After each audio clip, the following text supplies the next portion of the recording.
ഇത് മാഞ്ചസ്റ്ററിലുള്ള ചീത്തം ഹില്ലിലെ world wide എന്ന സ്റ്റോറിൽ നിന്ന് വാങ്ങിയിട്ടുള്ള ചിക്കനാണ് കേട്ടോ.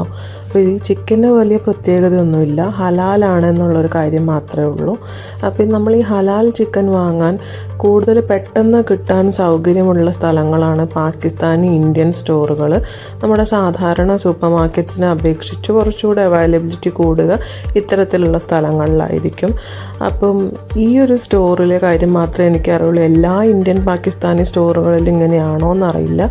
ഒത്തിരി പ്രാവശ്യം ഇത്തരത്തിലുള്ളൊരു അനുഭവം ഉണ്ടായിട്ടുണ്ട്. വേറൊന്നുമല്ല, നമുക്ക് എല്ലായിടത്തും ഹലാലാണെങ്കിലും നോൺ ഹലാലാണെങ്കിലും ചിക്കൻ ഓൾറെഡി അതിൻ്റെ പാർട്സുകളൊക്കെ മാറ്റിയിട്ട് ചിക്കൻ മാത്രമായിരിക്കും ഉണ്ടാവുക. അതിനകത്ത് ചെറിയൊരു ഫാറ്റ് കണ്ടൻറ്റ് ഉണ്ടായിരിക്കും എന്നുള്ളതല്ലാതെ ലിവർ, അതിൻ്റെ എഗ്സ് ഒക്കെ മാറ്റിയിട്ടുണ്ടായിരിക്കും. അത്തരത്തിലായിരിക്കും ചിക്കൻ ഉണ്ടാവുക.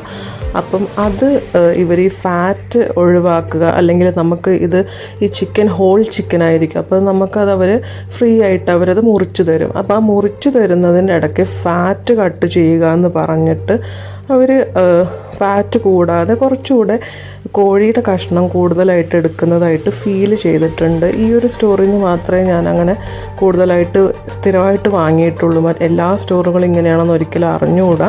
വേൾഡ് വൈഡ് പോലത്തെ സ്റ്റോറിന് ചിക്കൻ വാങ്ങുമ്പോൾ ഉള്ളൊരു വലിയൊരു പ്രശ്നമാണിത്. അവര് വേസ്റ്റ് കട്ട് ചെയ്യാന്ന് പറഞ്ഞിട്ട് ഒരുപാട് പീസ് നമ്മളതിൽ നിന്ന് എടുക്കും. ഇത് ഒരു വേസ്റ്റ് കണ്ട് കളയാൻ വെച്ച ഭാഗമാണ് ചിക്കൻ. എന്നിട്ട് ഞാനത് ഈ കവറിൽ ഇടിപ്പിച്ചതാണ് അവരെ കൊണ്ട്.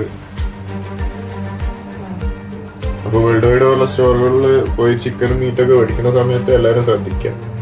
അപ്പോൾ ഇത്തരത്തിലുള്ള അനുഭവം ഉണ്ടായവരൊന്ന് പങ്കുവെക്കണേ. ചില ഫ്രണ്ട്സുമായിട്ട് ഷെയർ ചെയ്തപ്പം അവർക്കും ഇതേ അഭിപ്രായം തന്നെയാണ് ഉണ്ടായിരുന്നത്. അപ്പം എല്ലാവർക്കും ഇങ്ങനെയാണോ എന്നുള്ളതും ഇനിയുള്ളവർ ശ്രദ്ധിക്കാനും വേണ്ടിയിട്ടാണ്.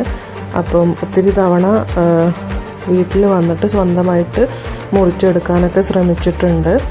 അപ്പം അതെല്ലാ സമയത്തും നമുക്ക് ചെയ്യാൻ പറ്റിക്കൊള്ളണമെന്നില്ല.